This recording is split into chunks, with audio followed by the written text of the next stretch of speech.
1 kilo Agri गरम मसाला बनविण्यासाठी लागणारे अचूक प्रमाण आणि साहित्य खालीलप्रमाणे आहे. हा मसाला त्यांच्या तिखटपणामुळे आणि विशिष्ट सुगंधामुळे ओळखला जातो. नमस्कार, जान्हविका पाकसिद्धीमध्ये तुमचं मनापासून स्वागत. आज आपण पाहणार आहोत 1 किलोच्या अचूक प्रमाणात बनवलेला अस्सल आगरी गरम मसाला. बऱ्याचदा आपण मसाला बनवतो, पण त्याला हवा तसा सुगंध किंवा रंग येत नाही. म्हणूनच आजच्या व्हिडिओमध्ये मी तुम्हाला अशा काही किचन टिप्स सांगणार आहेत, ज्यामुळे तुमचा मसाला वर्षभर खराब होणार नाही. चला तर मग सुरुवात करूया साहित्यापासून. साहित्य सांगितल्याबरोबर लगेच व्हिडिओ सोडून जाऊ नका. वर्ष 2 वर्ष मसाला टिकून राहावा, मसाल्याला जाळी पडू नये, खराब होऊ नये, त्यासाठी मी महत्त्वाच्या पुढे टिप्स दिल्या आहेत, तर व्हिडिओ पूर्णपणे बघा. खडा गरम मसाला साहित्य आणि प्रमाण दोन्ही सांगते.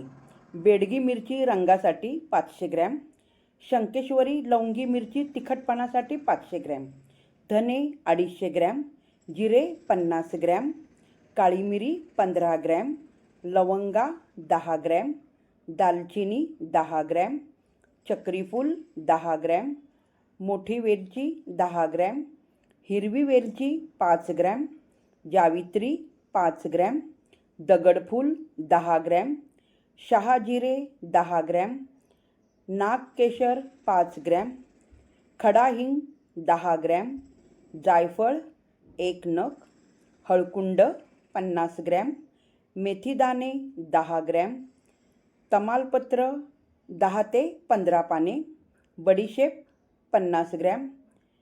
आता पुढे महत्त्वाच्या टिप्स. सर्व मसाले आणि मिरच्या 3-4 दिवस कडक उन्हात वाळून घ्याव्यात. 2. मसाला दळताना त्यात थोडे मीठ टाकल्यास मसाला वर्षभर चांगला राहतो.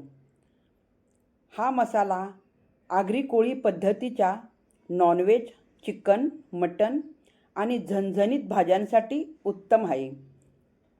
3री टीप, साठवणूक. मसाला पूर्णपणे थंड झाल्यावर हवाबंद डब्यात किंवा काचेच्या भरणीत भरून ठेवा. आता पुढची आहे एकदम महत्त्वाची टीप. मसाला दळताना त्यात थोडे मीठ आणि तेल घातल्यास मसाल्याचा रंग वर्षभर टिकून राहतो आणि त्याला जाळी लागत नाही. मीठ आणि तेल आवश्यकतेनुसार मसाला टिकविण्यासाठी.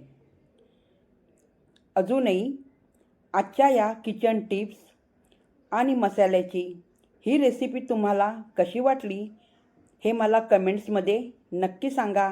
जर तुम्हाला हा व्हिडिओ आवडला असेल तर व्हिडिओला लाईक करा आणि तुमच्या मित्रमैत्रिणीसोबत शेअर करायला विसरू नका.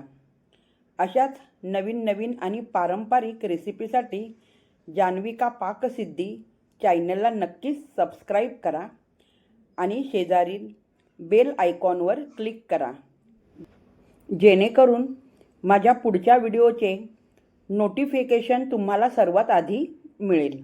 पुन्हा भेटूया अशाच एक नवीन आणि चविष्ट रेसिपीबरोबर. तोपर्यंत पाहत रहा जान्हविका पाकसिद्धी. धन्यवाद.